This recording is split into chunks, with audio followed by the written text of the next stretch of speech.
I have a confession to make. About 20 years ago, I did something that I've come to regret. Not because it was wrong or harmful, but because it says something much deeper about how we think, how we learn, and how we're taught to make decisions. It's something I wouldn't normally talk about, but in the spirit of honesty, here it is.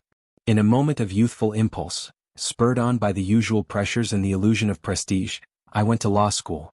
Now, in America, law school isn't just a casual continuation of education. It's a full-on professional commitment. You do your undergrad, then you go to law school, often with dreams of big courtrooms and bigger paychecks. That was the path I thought I had to follow. It seemed safe, logical, smart. But what happened next was anything but ideal. I didn't exactly thrive there. In fact, to put it generously, I graduated with the portion of my class that made it possible for the top 10% to exist.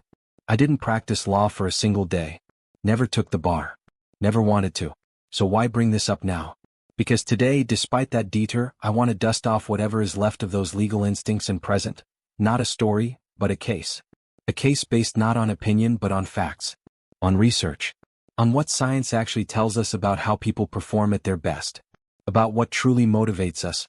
So imagine this. You're in a small room.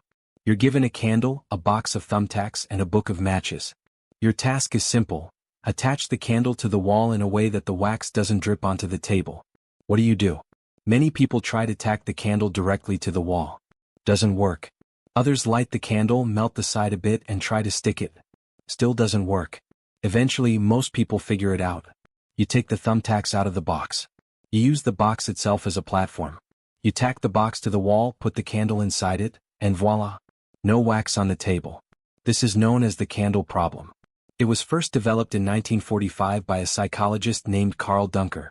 It's a classic test of creativity and problem-solving, still taught today in behavioral science. Now, the key challenge here isn't intelligence. It's what Duncker called functional fixedness. You see the box only as a container for the tacks, not as a potential component of the solution. And once your brain is fixed in that function, it struggles to see the alternative. But here's where it gets really interesting. Years later, a researcher named Sam Glucksberg, now at Princeton, decided to add a twist. He wanted to test the effect of incentives. He split participants into two groups. To the first group he said, "I'm timing you to establish a baseline, just solve the puzzle as fast as you can." To the second group he offered rewards. If you're in the top 25%, you'll get $5. And if you're the fastest overall, you'll get $20. Now remember, this was a while ago. Adjusted for inflation, that's decent money for a quick task. So what happened? The incentivized group, those offered money, performed worse. On average, they took 3.5 minutes longer to solve the puzzle. Let that sink in. More money. Worse performance. It doesn't make sense, right? We're taught that incentives, bonuses, commissions, promotions, drive better results. That if you want people to perform, you give them a carrot. Or maybe a stick. But here, the carrot made people slower, less creative, more stuck. And this wasn't a fluke. The experiment has been replicated over and over again for decades. The conclusion is consistent. Extrinsic motivators, if you do this you'll get that, don't always work. In fact, in many situations they backfire. Now, I know what some of you are thinking. This is just one experiment. Maybe it's just that particular puzzle. Maybe they were tired. Or distracted. Or didn't care. Fair enough. But let's keep going. Because the implications of this go far beyond a candle on a wall. In fact, it gets to the heart of how we design work. How we run companies. How we lead teams. And maybe even how we live our lives. For the past several years, I've been obsessed with the science of motivation, especially the tension between external rewards and internal drive. What I found was astonishing. Not only is there a massive gap between what science knows and what business does, there's a danger in that gap. Because our systems, our policies, our management, our education, even our parenting, are built on assumptions that are outdated, unproven, and in many cases flat out wrong. We've built institutions for compliance, not creativity. For repetition, not innovation. For following rules, not breaking through them. But the world has changed. The economy has changed. The problems we face, whether it's how to build the next great product or how to tackle climate change, don't have clear instructions. They're messy, ambiguous, and they demand something more than carrots and sticks. They demand understanding, intrinsic motivation, purpose, autonomy, mastery. That's what this series is about. So if you've ever struggled to understand why your team isn't performing, why your students aren't learning, Why your own drive seems to fade despite the rewards, it's not your fault. You're playing in a system that rewards the wrong behaviors. But together we're going to explore what the research really says, what actually works, and how to build systems that bring out the best in people, not just make them compliant. So buckle in. Because what you're about to learn might just challenge everything you thought you knew about motivation, performance, and human potential. And if you're finding this valuable so far, make sure to hit that subscribe button. We've got a long road ahead, and I promise, it's going to change the way you see work, leadership, and maybe even life itself. Let's pick up where we left off, with the candle problem and the shocking truth that financial rewards can actually reduce performance on tasks that require even a hint of creative thinking. That's not a theory. That's a documented, replicated finding. And if that feels counterintuitive, that's because it runs directly against everything we've been taught about motivation. In business, in school, even in parenting, we operate under a shared assumption. If you want better results, offer a better reward. Want better grades? Promise cash for A's. Want your employees to work harder? Hand out bonuses. Want your sales team to perform? Throw in commission.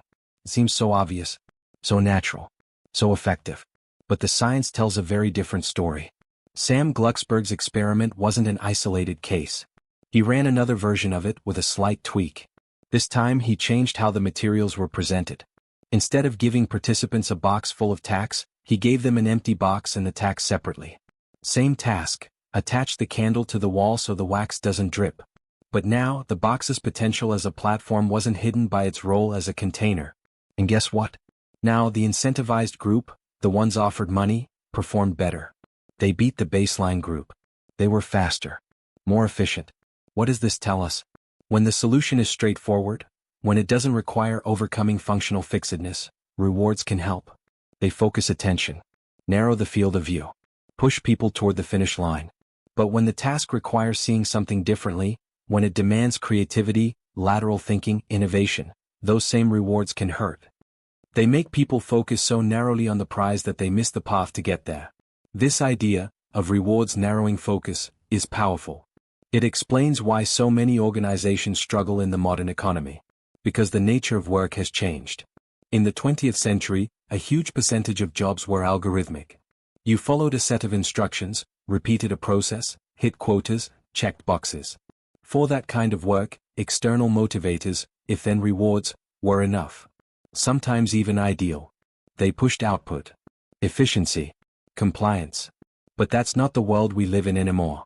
Today, across North America, Europe, Australia, and much of Asia, the workforce is increasingly engaged in what psychologists call heuristic tasks. These are jobs that require experimentation, problem-solving, and judgment. Jobs that don't have a clear rulebook. Where the path isn't laid out step by step, and where the value comes not from repetition, but from insight. Think about your own work. Are the problems you solve every day clearly defined? Do they have a single right answer? Are the rules obvious? If you're like most people, the answer is no. Your work likely involves ambiguity, uncertainty, creative leaps. And yet, despite this, we still try to motivate performance using tools designed for an industrial economy. Performance reviews, ranking systems, bonuses, and punishment. And the consequences are real. The data is clear. Those if-then rewards, if you hit your target, then you'll get a bonus, can and do backfire in modern work. They can diminish performance, crush creativity, undermine collaboration. And they lead people to focus not on what's meaningful, but on what's measurable. Let me give you another example. This time, from a totally different part of the world. Researchers wanted to know if culture played a role in how incentives impacted performance. Maybe the results in Princeton didn't apply everywhere. So they went to India, specifically to the city of Madurai, where the average income is much lower than in the US, and where financial rewards carry more weight. They ran the same kind of experiment. Gave participants a series of games that tested creativity, memory, and motor skills. They offered 3 levels of reward: small, medium, and large. If money was the ultimate motivator, then those with the biggest incentive should have performed best. But they didn't. In fact, the people offered the highest rewards did the worst. Across 8 out of 9 tasks, higher incentives led to worse outcomes. The performance dropped. Not just slightly, significantly. And here's the kicker: this wasn't run by some fringe academic with a radical agenda. The researchers were from MIT, the University of Chicago, and Carnegie Mellon. The study was funded by the U.S. Federal Reserve. That's right, the most conservative financial institution in America funded a study that proved large bonuses could reduce performance on cognitive tasks. And it doesn't stop there. The London School of Economics, a powerhouse in behavioral economics, reviewed 51 studies on pay-for-performance schemes in businesses. Their conclusion? We find that financial incentives can result in a negative impact on overall performance. Let that sink in. More money. Worse performance. Again and again. This isn't some left-leaning ideology. It's not anti-business. It's data. From the most respected institutions in the world. So why do we keep doing it? Why do we continue to use rewards and punishments, bonuses and performance rankings, as the primary levers to drive behavior in organizations? Because we're clinging to outdated assumptions. We believe people are like horses, pull harder and they'll run faster. But humans aren't horses. We're wired differently. We care about more than just rewards. We seek purpose, autonomy, growth, belonging, meaning. When those needs aren't met, no amount of cash will make us do our best work. Now, to be clear, this doesn't mean money doesn't matter.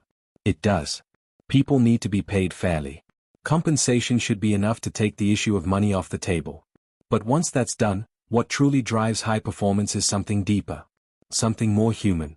And that's where we're going next. Because the gap between what science knows and what business does isn't just inconvenient. It's dangerous. It holds back innovation, stifles talent, and leaves billions in potential untapped.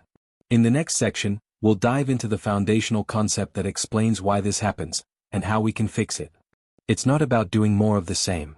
It's about rethinking the entire operating system of work. Let's step back for a moment and look at the bigger picture. If rewards don't reliably drive better performance in complex, creative work, and the science clearly says they don't, then what does? What actually motivates people to excel when there's no roadmap? When the problems are ambiguous, and the answers aren't obvious? To understand this, we need to look beyond the old operating system of work, what we might call Motivation 2.0. That system is based on external control. On managing people through incentives, threats, and rigid structures. It's rooted in an era when work was manual, repetitive, and easy to monitor. You showed up, followed instructions, and got paid. End of story. But that system wasn't built for the world we live in today.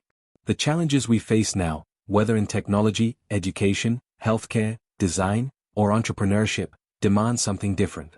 They require people to think deeply, to experiment, to care. And that kind of work isn't driven by the promise of a bonus or the fear of punishment. It's driven by what we call intrinsic motivation, the desire to do something because it matters, because it's interesting, because it's part of a purpose larger than ourselves. So what fuels intrinsic motivation? According to decades of behavioral science, there are three core ingredients. Autonomy, the urge to direct our own lives. Mastery, the desire to get better at something that matters. Purpose, the yearning to do what we do in the service of something bigger. Let's start with autonomy, because this alone challenges some of the most deeply ingrained ideas in management today. Most companies, consciously or not, operate on the assumption that if you don't supervise people closely, they'll slack off. That if you give them freedom, they'll take advantage. That control is necessary for productivity. But here's what the research shows. The more autonomy people have, the more engaged they are. The more trusted they feel, the more effort they give. It turns out, treating people like responsible adults encourages them to act like responsible adults. Take the Australian software company Atlassian. A few times a year, they do something radical. They tell their engineers, for the next 24 hours, work on anything you want, as long as it's not part of your regular job. No managers assigning tasks. No deadlines. Just one rule, show what you've built at the end of the day. They call it a FedEx day, because you have to deliver something overnight. Now think about that. One day of pure autonomy. What could that possibly produce? Turns out, a lot. Bug fixes, new features, creative hacks, things that would have never surfaced in the usual grind of assigned tasks. That one day of freedom led to major improvements in the company's products, and in employee engagement. Atlassian didn't stop there. Inspired by the results, they expanded the idea and gave engineers 20% time, one full day each week to work on any project they chose. No approvals needed. No micromanagement. Just trust. Sound familiar? It should. Google adopted the same policy. And some of Google's most iconic products, Gmail, Google Maps, Google News, were born during 20% time. Think about that. Not in a meeting, not in a strategy session, but in free time. Because when people are free to explore, to follow their curiosity, to chase ideas, they do their best work. But let's take it further. Some companies have taken autonomy to a whole new level. Enter the results-only work environment, or ROE. Created by two American consultants, ROE flips the script entirely. In a ROE, employees have no set schedules. They can come in when they want, or not at all. There are no office hours, no mandatory meetings, no micromanagement. The only expectation? Get the work done. How? When? Where? That's up to you. And what happens in companies that implement ROE? Productivity goes up. Engagement goes up. Turnover goes down. People feel respected, trusted, and empowered. They no longer feel like cogs in a machine, but like actual contributors with control over their lives. It's not chaos. It's clarity. Because when people are held accountable for results, not time spent in a chair, they step up. Now, let's be honest, this level of autonomy scares a lot of managers. It sounds risky, radical, maybe even utopian. But the evidence says otherwise. We're seeing a shift, a quiet revolution, in how the most forward-thinking organizations operate. And it starts with recognizing that autonomy isn't a perk. It's a necessity for high performance in modern work. Here's a simple truth. Control leads to compliance. Autonomy leads to engagement. And engagement is the secret sauce. Because engaged employees don't just work harder, they think more creatively, solve problems faster, collaborate better, stay longer. So if you're a leader, the question isn't, how do I control my team better? The real question is, how do I create the conditions for autonomy? Can you give your team more say over what they do, when they do it, how they do it, with whom they do it? Every step toward autonomy is a step toward unlocking potential. And the best part? This isn't just about making people feel good. It's about results. Companies that embrace autonomy outperform their peers. They innovate faster. They adapt better. They attract better talent. In a world where change is constant, autonomy isn't a luxury. It's a competitive advantage. So, if you're still managing people with outdated tools, tracking hours, micromanaging tasks, enforcing rigid policies, it's time to rethink. Because the best people don't want to be managed. They want to be led, inspired, trusted. And when you give them that, they'll give you their best. In the next section, we'll dive into the second pillar of intrinsic motivation, mastery. What does it really take to get better at something meaningful? Why do some people keep improving while others plateau? And how can we build cultures where progress matters more than perfection? If autonomy is the foundation, giving people the freedom to choose their path, then mastery is what drives them to walk it. Mastery is the deep human desire to get better at something that matters. It's not about chasing perfection. It's about the relentless, sometimes frustrating, often joyful pursuit of progress, of moving forward, of climbing the mountain not because someone told you to, but because you want to see how far you can go. And when it comes to motivation, mastery is a powerhouse. Think about the last time you lost yourself in something challenging. Maybe it was coding a new feature, solving a tough problem, learning a musical instrument, or writing a story. You weren't doing it for a reward.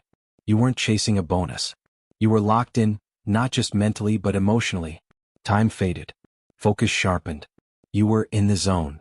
That's the essence of mastery. Psychologist Mihai Csikszentmihalyi calls it flow. That state of peak engagement where the challenge is just high enough to keep you on your toes, but not so high that it overwhelms you. It's when your skills meet your task perfectly. Not too easy. Not too hard. Just right. And here's the thing. Flow isn't random. It happens under very specific conditions. And the pursuit of flow, the pursuit of mastery, is what keeps people engaged in their work far more than any paycheck ever could. But let's be clear. Mastery is hard. It's not a straight line. It's not a one-time achievement. It's a mindset. Stanford psychologist Carol Dweck calls it the growth mindset. In her research, she's found that people tend to fall into two categories when it comes to learning and performance. Some have a fixed mindset. They believe their abilities are static. You're either smart or you're not. Talented or you're not. And when things get hard, they give up because failure threatens their identity. Others have a growth mindset. They believe abilities can be developed. They see effort as a path to mastery. They embrace challenges, persist through setbacks, and see failure not as evidence of incompetence, but as an opportunity to improve. And guess what? People with a growth mindset perform better. They learn more. They take on harder challenges. And they're far more likely to achieve mastery in the long run. Now think about how we structure most work environments. How we run schools. How we evaluate performance. Do we reward effort and improvement? Or do we reward outcomes only? Do we create space for experimentation and failure? Or do we penalize people for mistakes? In too many systems, the message is clear. Play it safe. Stick to what you know. Don't take risks. Don't mess up. And that kills mastery. Because mastery lives in the messy middle, where you fall, regroup, learn, and try again. It lives in practice, in persistence, in struggle. Look at world-class athletes, top musicians, master craftsmen. None of them got great by chasing rewards. They got great by chasing growth. It's not that they love practice for its own sake. It's that they see the value in getting better. Every repetition matters. Every attempt builds skill. And they're fueled not by what they'll get, but by who they'll become. So how do we bring mastery into the workplace? It starts with clarity. People need to know what better looks like. They need feedback. Not once a year in a formal review, but frequently, constructively, and specifically. And they need challenges, tasks that stretch their abilities, not just occupy their time. People are bored, they disengage. If they're overwhelmed, they shut down. The sweet spot is that edge of growth where the next step is just out of reach. And they need support, leaders and cultures that see mistakes as learning, not as failure. That encourage questions. That celebrate progress. One company that gets this right is IDEO, the global design and innovation firm. At IDEO, they don't talk about getting it right the first time. They talk about rapid prototyping, testing, failing, iterating, again and again. Because they know that mastery doesn't come from thinking about the perfect answer. It comes from doing, adjusting, learning. And they build this into their culture.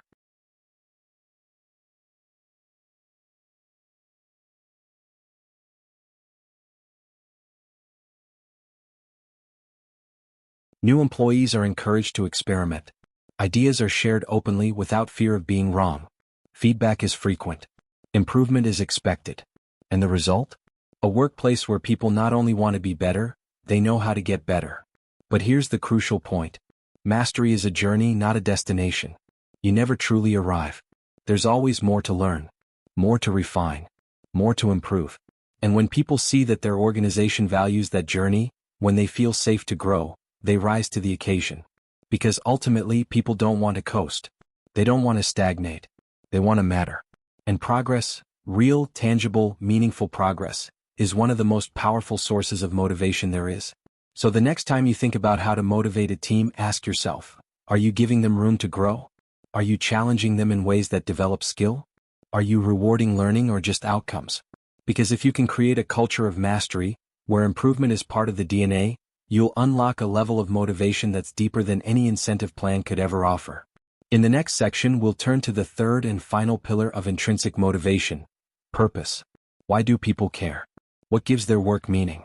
And how can connecting to a larger mission transform not just productivity, but lives? We've talked about autonomy, the freedom to choose. We've talked about mastery, the drive to improve. Now we arrive at the third pillar of intrinsic motivation, and perhaps the most powerful of them all: purpose. Purpose is what gives our actions meaning. It's the reason we care. The thing that makes us show up, not just to earn a paycheck but to make a difference. It's what transforms work from something we have to do into something we want to do. And it's not abstract. It's not philosophical fluff. Purpose is tangible. When people feel that what they're doing matters, that it contributes to something larger than themselves, their performance skyrockets. Let's start with the research.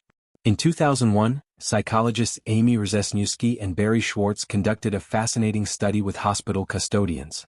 Now, these were not high-prestige jobs.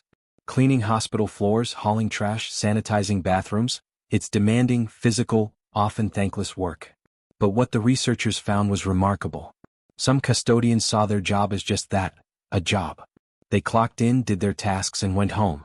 But others, doing the exact same work, saw it differently. They saw themselves as part of the healing process, as contributors to patients' recovery, as essential to the mission of the hospital. They rearranged furniture so families could visit more comfortably. They adjusted cleaning schedules to avoid disturbing patients. They remembered names, offered kindness, paid attention. And here's the kicker: no one told them to do any of this. It wasn't in their job descriptions. They did it because they felt connected to a larger purpose. This sense of purpose transformed their motivation. They were more engaged, more fulfilled, and their work had a measurable impact on patient satisfaction and team morale. Same job, same environment, totally different outcomes. That's the power of purpose. Now, think about how most organizations communicate with employees. Mission statements on the wall. Annual reports full of buzzwords. Generic slogans like, "We're committed to excellence." None of it means anything unless it connects to people's daily experience.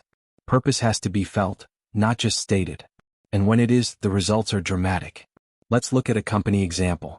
Consider Patagonia, the outdoor apparel brand. Their mission is crystal clear. We're in business to save our home planet. That's not just branding. It drives every decision they make, from sourcing materials to limiting environmental impact to encouraging customers to repair instead of replace. Employees at Patagonia know they're not just selling jackets. They're fighting climate change. That sense of purpose doesn't just attract customers, it attracts top talent. And it keeps them engaged. The data backs this up. A study by Imperative and New York University found that employees who derive meaning from their work are 3 times more likely to stay with their organization, 1.7 times more satisfied with their job, and 1.4 times more engaged. Another study by Harvard Business Review showed that companies with a strong sense of purpose outperform the market by over 5% annually, a massive margin when compounded over time. So what does it take to create purpose in an organization? It starts with alignment. People need to see how their individual work contributes to something larger. That means leaders need to do more than set targets. They need to tell stories. Stories that connect effort to impact. Stories that turn tasks into meaning. Take Salesforce, the cloud software company. CEO Mark Benioff is well known for integrating purpose into the business. Salesforce was one of the first companies to adopt the 1-1-1 model, donating 1% of equity, 1% of product, and 1% of employee time to charitable causes. Employees are encouraged to volunteer. Causes are embedded into the company's identity.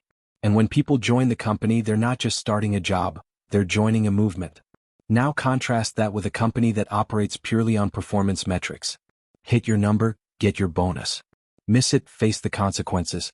Over time, that erodes trust. It creates a culture of short-termism, where people do just enough to survive but never truly thrive. Purpose changes that. When people believe in what they're doing, they go beyond the minimum. They become ambassadors, innovators, leaders. They work harder, not because they have to, but because they want to. And purpose doesn't have to be global. It doesn't have to mean saving the planet or curing disease. It can be as simple as helping a client succeed, making someone's day easier, solving a meaningful problem. The key is authenticity. People can smell fake purpose a mile away. It has to be real. Live. Reinforced through actions, not just words. Let's bring this back to where we started. Motivation. Autonomy gives people control. Mastery gives them progress. But purpose gives them direction. Without purpose, autonomy is aimless. Mastery is hollow. With purpose, everything clicks. And when all 3 pillars are in place, autonomy, mastery, and purpose, you get something powerful: engagement. Engaged employees are not just more productive. They're healthier, happier, more loyal, less likely to burn out. They fuel innovation, strengthen culture, drive growth. And in a world where disengagement costs companies hundreds of billions each year, that's not just good management. It's a competitive necessity. So, as we close this section, ask yourself, do I know what my purpose is? Do the people I lead know theirs? Are we just working, or are we working for something? In the next section, we're going to tie all of this together. We'll examine the outdated models of motivation still embedded in most workplaces, and explore what it really means to upgrade our operating system from the inside out. The old tools are broken. The new science is clear. Let's talk about building organizations that actually work, for people and performance. Now that we've explored the 3 pillars of intrinsic motivation, autonomy, mastery, and purpose, we're faced with an unavoidable question. If the science is so clear, why are so many organizations still stuck in the past? Why do we keep relying on outdated tools, bonuses, rankings, annual reviews, rigid management hierarchies, when we know they don't drive the results we want in a modern, creative, problem-solving economy? The answer is uncomfortable but honest: institutional inertia. We've inherited a legacy system, a model of work designed for a very different time. To understand how we got here, we have to go back to the roots of modern management, back to the Industrial Revolution, and specifically to a man named Frederick Winslow Taylor. Taylor was an engineer in the early 20th century who pioneered what became known as scientific management. His core belief was simple: people are primarily economic beings. If you want them to work harder, give them more money. If you want them to follow instructions, design systems that remove all thinking from the job. Taylor broke work down into tasks, measured every motion, timed every action. He believed managers should do all the thinking and workers should just execute. The result? Unprecedented gains in industrial productivity. And for its time it worked. In factories, on assembly lines, in any environment where the work was routine, algorithmic, and physical. But here's the problem: we've changed. The economy has changed. The nature of work has changed. Yet our motivational toolkit hasn't. We're still operating with what Dan Pink calls Motivation 2.0, a model built on carrots and sticks, compliance, and external control. It assumes people won't do anything unless you dangle a reward or threaten a consequence. But people aren't machines. They're not even horses, motivated solely by the promise of a treat or the fear of a whip. People are complex, adaptive, creative beings. And the tasks we face today, whether in tech, healthcare, education, or design, require engagement, not just obedience. So what happens when we apply Motivation 2.0 to 21st century work? We get disengagement. According to Gallup's global survey, only about 15% of employees worldwide are truly engaged at work. That means a staggering 85% of people are either indifferent or actively disengaged. And it's not just a morale issue. It's a business issue. Disengaged employees cost the global economy trillions in lost productivity, absenteeism, turnover, and missed opportunities. Why? Because they're not connected. Not to their work, their team, or their organization's mission. They're just going through the motions. And ironically, in many companies, the more they try to motivate these employees with bigger bonuses, tighter controls, or forced fun activities, the worse things get. Because the core problem isn't effort, it's alignment. People don't need to be pushed to work hard. They need to be given a reason to care. So how do we fix this? We need a new operating system. One that starts with trust, not control. That emphasizes purpose over profit. That gives people the autonomy to solve problems, the opportunity to pursue mastery, and the clarity to connect their work to something meaningful. But change isn't easy. Many leaders are afraid to give up control. They worry that if they loosen the reins, chaos will follow. That employees will take advantage, slack off, or run in 1,000 directions. But the evidence shows the opposite. When organizations shift to autonomy-based systems, performance improves. When they focus on learning and progress instead of punishment and reward, creativity flourishes. When they center purpose in their culture, retention increases. We've seen this across industries. Netflix famously gives employees tremendous freedom, but holds them to equally high standards. Their culture is built on freedom and responsibility. Employees don't need to get permission to make decisions or take time off. But they are expected to act in the best interest of the company at all times. The result? A culture of high performance and innovation. Al Gore and Associates, the makers of Gore-Tex, operate without traditional bosses. They use a lattice structure, where employees self-organize around projects and interests. People don't get promoted, they earn followership. And despite this unorthodox model, they've consistently ranked among the most innovative companies in the world. Even Best Buy, a big-box electronics retailer, experimented with results-only work environment, allowing corporate employees to set their own schedules. The result was a massive increase in productivity and a sharp drop in turnover. But these changes require courage. It's far easier to stick with what we know. To cling to performance reviews, pay for performance schemes, and detailed job descriptions. But the organizations that will thrive in the 21st century are the ones willing to rethink, rewire, and reimagine. And let's be clear, this isn't about being soft or idealistic. This is about results. The organizations that embrace intrinsic motivation are more profitable, more innovative, and more resilient. They attract better talent, retain it longer, and unlock potential that traditional models suppress. Because at the end of the day, people want to work for something, not just for someone. They want to be trusted, challenged, inspired. And when they are, they don't just comply, they commit. So if you're still managing with carrots and sticks, you're not just behind the times, you're holding your people back. It's time to upgrade. In the next section, we'll go even deeper into the neuroscience of motivation. What actually happens in the brain when people feel autonomy, mastery, and purpose? Why do rewards light up some circuits but dull others? And how can understanding these mechanisms help us design better teams, better systems, and better lives? Let's decode the biology behind motivation itself. Section 7. If everything we've discussed so far, autonomy, mastery, and purpose, explains what drives people, then the next logical question is, why? Why do these forces work when money doesn't? Why does removing control lead to better performance? Why does finding meaning in your work light a fire that external rewards simply can't ignite? The answer lies in the brain. Let's start by talking about what happens neurologically when people experience extrinsic rewards. Money, prizes, bonuses, and so on. These rewards activate a region of the brain called the nucleus accumbens. It's a key player in the dopamine system, the part of the brain associated with pleasure, habit formation, and reinforcement. When you offer someone a cash reward, you're triggering that dopamine circuit. They feel a spike of anticipation, a surge of motivation to get the prize. This is the same system activated by gambling, junk food, and social media notifications. It's fast, effective, and short-lived. Because here's the catch. Dopamine is a motivation kickstarter, not a sustainer. Once the reward is removed, the drive fades. You have to keep offering new rewards to keep the system going. It creates dependence, not commitment. Even worse, studies show that over time, larger and more frequent rewards are needed to get the same effect. It's a classic case of diminishing returns. Now compare that to intrinsic motivation. When someone experiences autonomy, mastery, or purpose, the brain lights up in completely different areas, especially the prefrontal cortex, associated with complex decision-making, planning, and long-term thinking. Stretch assignments. **** give people opportunities just beyond their current skill level. It's the fastest path to development. *** deliberate practice. Encourage time for skill building that's not tied to immediate outcomes, learning for its own sake. *** failure tolerance. If people are punished for trying something new that doesn't work, they'll stop trying. At Adobe, they replaced traditional performance reviews with check-ins, regular, informal conversations about goals, feedback, and development. This seemingly small change had massive results: greater satisfaction, less turnover, and better performance. Because when people are treated like learners, not cogs, they rise to the challenge.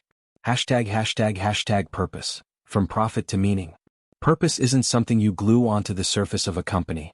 It has to live in every level, from leadership decisions to daily tasks. Here's how to build for it. ** tell impact stories. Regularly share how the work is affecting real people. This connects tasks to outcomes. * align roles with strengths. When people use their best skills to serve a cause they care about, motivation surges. * involve people in strategy. Don't just assign goals, ask for input on how the team should pursue them. Ownership creates connection. * celebrate contribution, not just output. Recognize when someone's effort moved the mission forward, even if it wasn't flashy. A great example of this is Etsy, the online marketplace for handmade goods. Employees aren't just writing code or marketing, they're supporting artisans and helping independent creators succeed. That mission permeates every department. It's part of onboarding, team rituals, even company meetings. Now, some leaders ask, what if my company doesn't have a flashy mission? We're not saving the world, we're making software for accountants or selling office supplies. Fair question. But purpose doesn't have to be grand. It has to be genuine. Helping people do better work, reducing stress, solving annoying problems, these are all meaningful. The key is connecting employees to who they help and why it matters. ###. So how do you start? If you're a leader, here's a roadmap. 1. Start with yourself. Do you model autonomy, mastery, and purpose in your own work? People watch what you do more than what you say. 2. Run a motivation audit. Look at your policies, your reward systems, your language. Are they promoting compliance or commitment? 3. Make small experiments. You don't need to overhaul everything overnight. Try one change: a new feedback routine, a project sprint with full autonomy, a team purpose exercise. 4. Listen relentlessly. The best source of insight is your people. What frustrates them? What energizes them? Adjust. Repeat. And if you're not a leader, if you're one person on a small team, you're not powerless. You can start by owning your own experience. * ask for more responsibility in areas you care about. * set personal growth goals and track your progress.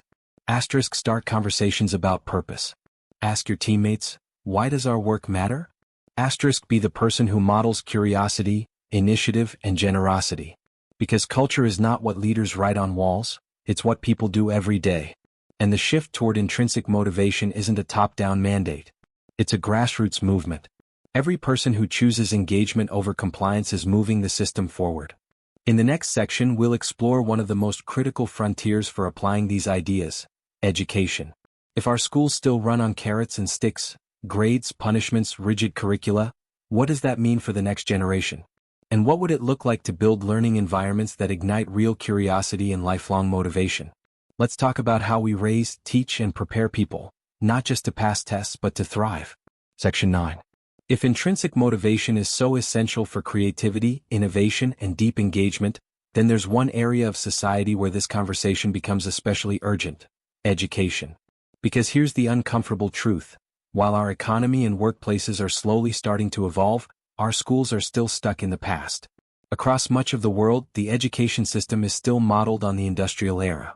Think about the structure: bells that signal movement from one task to another, fixed curricula, standard tests, rows of desks, a central authority figure at the front of the room, and a heavy reliance on extrinsic motivators: grades, gold stars, demerits, honor rolls, detention. It's a system built not to foster curiosity, but to train compliance. This model might have made sense when the goal was to produce factory workers, people who could follow instructions, work a predictable job, and do it efficiently.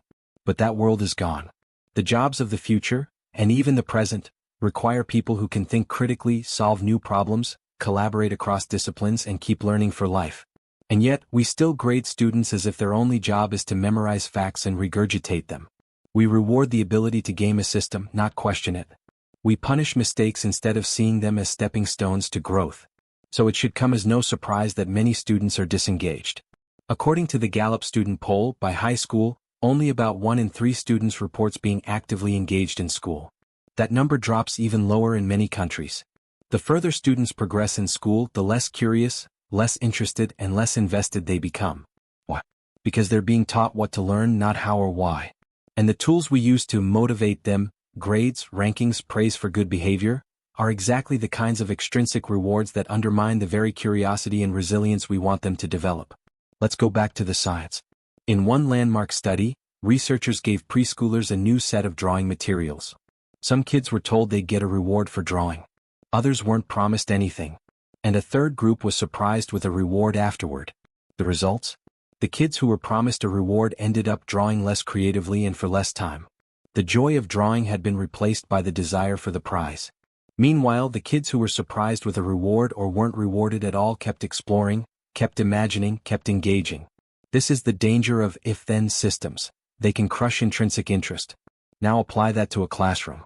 A student who once loved reading starts aiming for points instead of pages. A curious mind is told to stick to the rubric.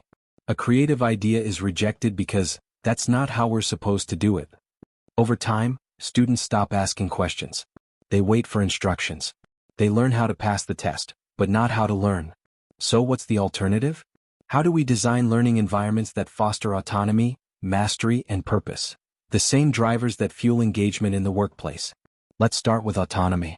Autonomy in education doesn't mean students do whatever they want. It means giving them meaningful choices. What book to read? What question to explore? What format to present their learning in? When students have a say in their learning, they take ownership. They become more invested, more creative, more motivated. One successful model is the Genius Hour, popularized by Google's 20% time. In many classrooms, teachers set aside an hour a week for students to work on any project they choose, as long as it involves research and learning. The results? Skyrocketing engagement. Students delve into everything from building apps to writing novels to solving local problems. Then there's mastery. Too often we treat grades as final judgments, A or B, pass or fail. But mastery-based learning focuses on growth. Students advance when they've demonstrated understanding, not when the calendar says it's time. This approach requires flexibility. It means offering feedback instead of finality.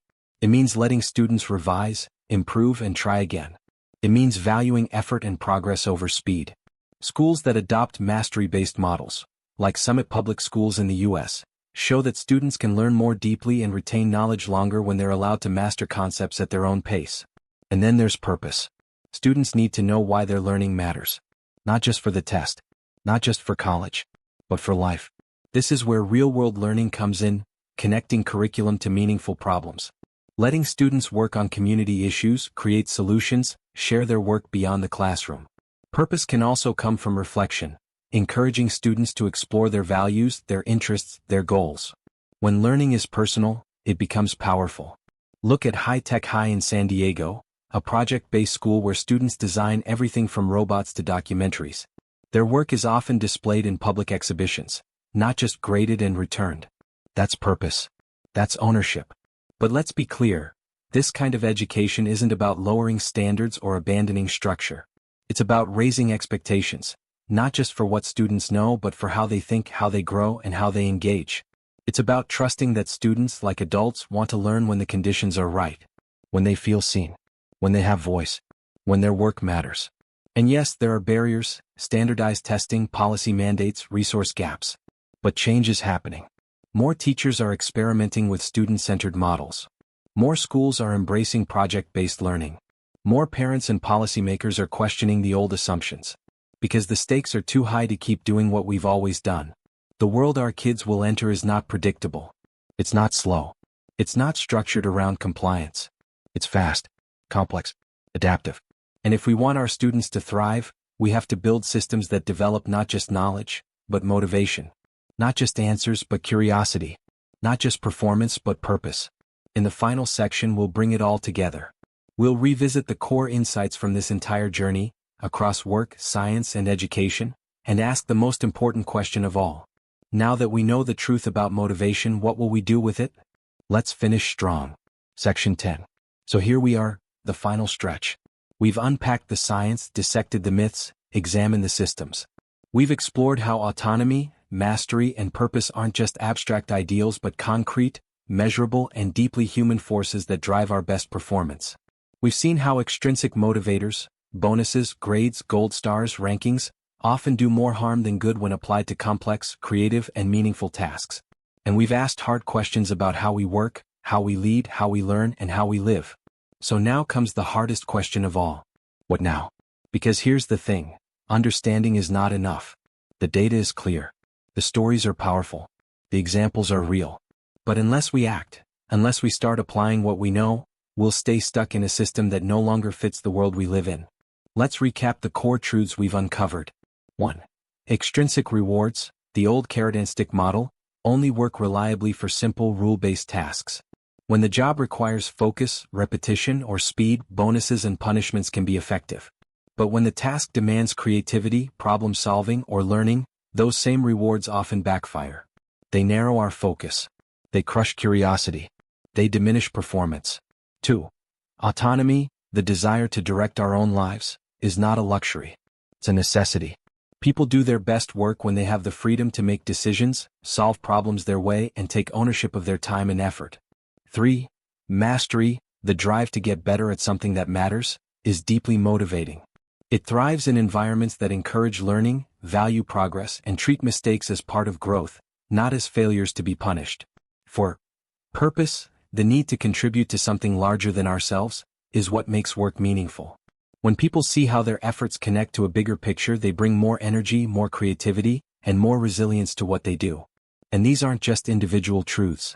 They apply at every level. Asterisk in the workplace, where leaders can redesign systems around trust, flexibility, and meaning instead of control and compliance. Asterisk in education, where teachers can ignite curiosity instead of stifling it with grades and rigid standards. Asterisk in teams and communities, where shared purpose fuels deeper collaboration. Asterisk and in ourselves, where understanding what truly motivates us can lead to better choices, better habits, and better lives. But change isn't automatic. Old habits are hard to break. Many of our institutions are built on assumptions that no longer hold. So what will it take? Let's talk action. If you're a leader, it starts with a mindset shift. From control to enablement. From measuring hours to measuring impact. From managing by fear or force to leading with trust and clarity. You don't need to roll out a massive overhaul on day one. You just need to begin. Asterisk start with one team. Asterisk replace one policy that undermines autonomy with one that enables it. Asterisk create one ritual that celebrates mastery, not just results. Asterisk share one story that connects the work to a real-world purpose. And then watch what happens. If you're a teacher or educator, reimagine what success looks like. Create space for student choice. Shift from a grading culture to a feedback culture. Connect lessons to life, not just the test. Model learning. Model curiosity. Model resilience. Because students don't just learn from what we teach, they learn from how we teach. If you're a parent, move away from behavior charts and reward charts. Focus on helping your children find their why. Encourage effort. Celebrate progress. Ask them what they're curious about, what they care about, what kind of problems they want to solve in the world. Help them build internal motivation, because that's what will carry them through the challenges of adulthood, long after the stickers and trophies stop coming. And if you're just one person, no formal authority, no big platform, remember this. Culture is contagious. Every time you take ownership instead of waiting for instructions. Every time you mentor someone, give helpful feedback, or share what you've learned. Every time you speak up for purpose over profit, for learning over perfection, for trust over micromanagement, you're nudging the system forward. Because movements don't start from the top. They start with people who care. These motivators engage deeper cognitive and emotional systems that sustain attention, boost creativity, and build resilience. Let's break them down. #1. Autonomy and the prefrontal cortex ***. When people are given control over their choices, the prefrontal cortex becomes more active. This part of the brain is responsible for executive function ***, the ability to plan, focus, and regulate behavior. Autonomy literally increases neural engagement. People pay more attention, take greater ownership, and think more strategically. That's why micromanagement doesn't just demoralize people. It dulls their brains ***. It signals that they are not trusted, which reduces engagement, which leads to worse decisions, which invites more control, creating a vicious cycle. #2. Mastery and the striatum ***. When people make progress toward meaningful goals, the striatum ***, a region associated with habit formation and reward, is activated. But unlike the dopamine spike from extrinsic rewards, this activation is tied to progress not payoff. Neuroscientist Teresa Amabile's research at Harvard found that the single biggest motivator at work isn't raises or promotions, it's making progress on meaningful tasks.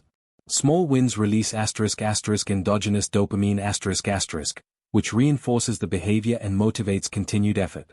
This is the neurological basis for the concept of flow deep focus and satisfaction from challenging work. #3. Purpose and the default mode network Purpose engages the default mode network a set of brain regions that become active during introspection, empathy, and future-oriented thinking. This network connects our actions to our identity and values. It's what allows us to see work not just as a job, but as a calling. When people believe their work matters, it activates oxytocin pathways neurochemicals associated with trust, social bonding, and pro-social behavior.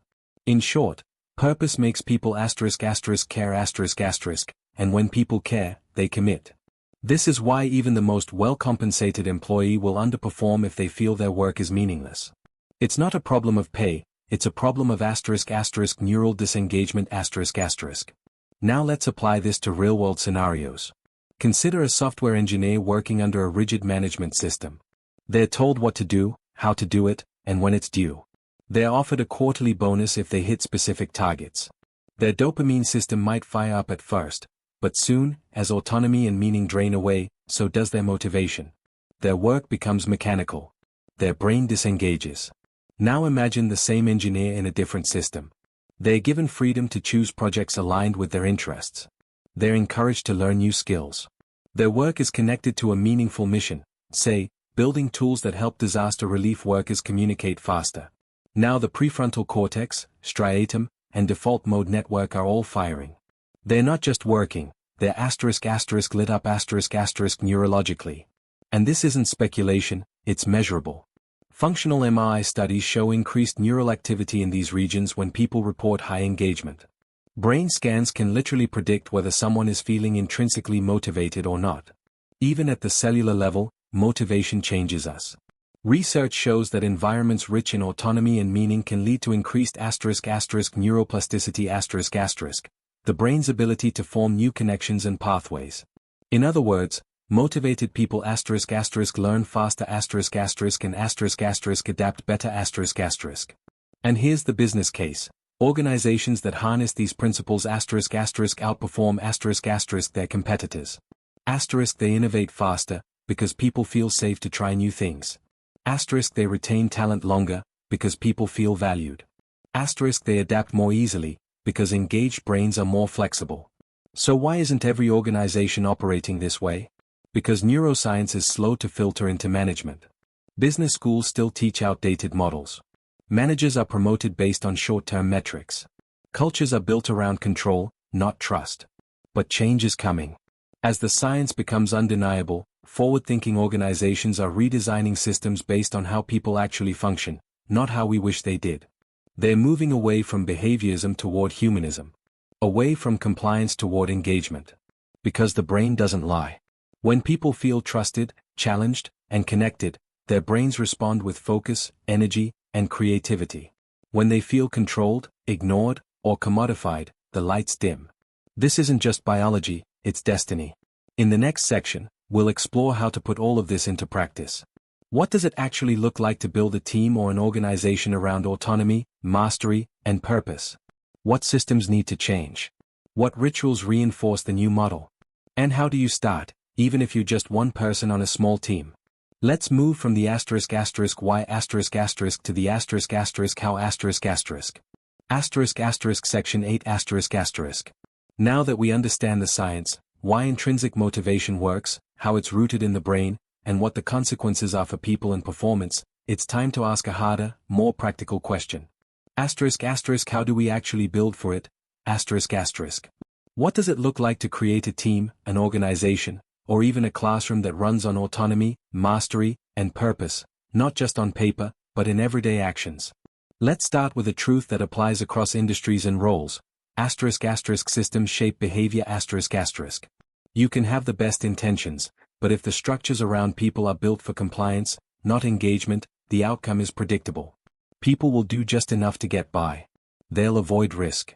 They'll disengage. So the first step in applying these principles is to audit your environment. Strip away the buzzwords. Ignore the motivational posters.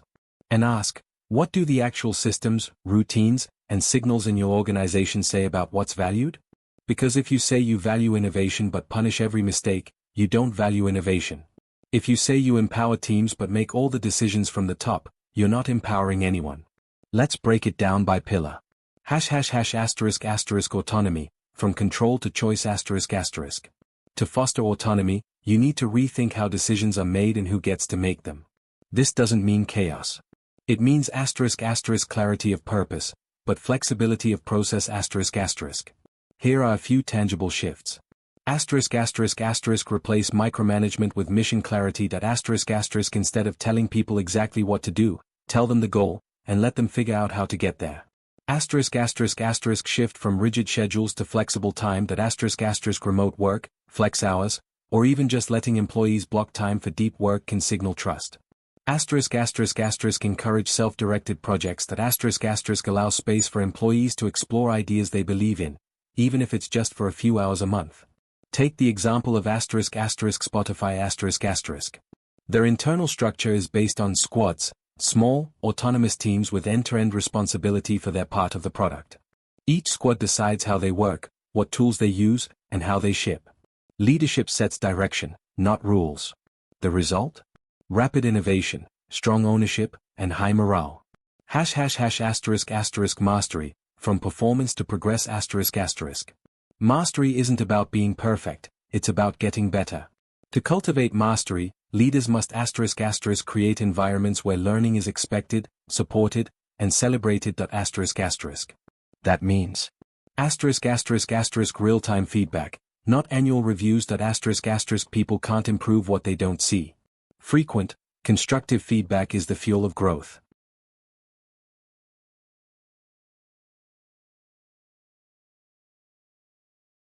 People who are tired of doing things the old way. People who know that deeper motivation leads to better outcomes. People who understand that the best work comes not from pressure, but from meaning. Now let's end where we began. There's a puzzle of motivation. And for too long we've tried to solve it using tools that don't fit. We've mistaken control for leadership, compliance for engagement, rewards for meaning. But the real solution has been with us all along. It's in our nature to want to improve, to contribute, to grow, to matter. It's time to stop ignoring the science and start building systems that honor what it tells us. Not just because it feels better, not just because it's more human, but because it works. The companies that embrace this will outpace their competitors. The schools that embrace this will raise a generation of lifelong learners. The individuals who embrace this will find more fulfillment, more energy, and more impact in everything they do. So the next time you're trying to motivate someone, your team, your child, yourself, don't reach for the carrot or the stick. Reach for autonomy. Reach for mastery. Reach for purpose. That's where the real power lies. If this journey inspired you, if it made you think differently about your work, your learning, your leadership, then pass it on. Share it with someone who needs to hear it. Start the conversation. And if you haven't yet, subscribe to the channel for more deep dives like this. Because we're just getting started. Let's build a world that works. Not because we're forced to, but because we're motivated to. Thank you for being part of this. And now, go do something that matters.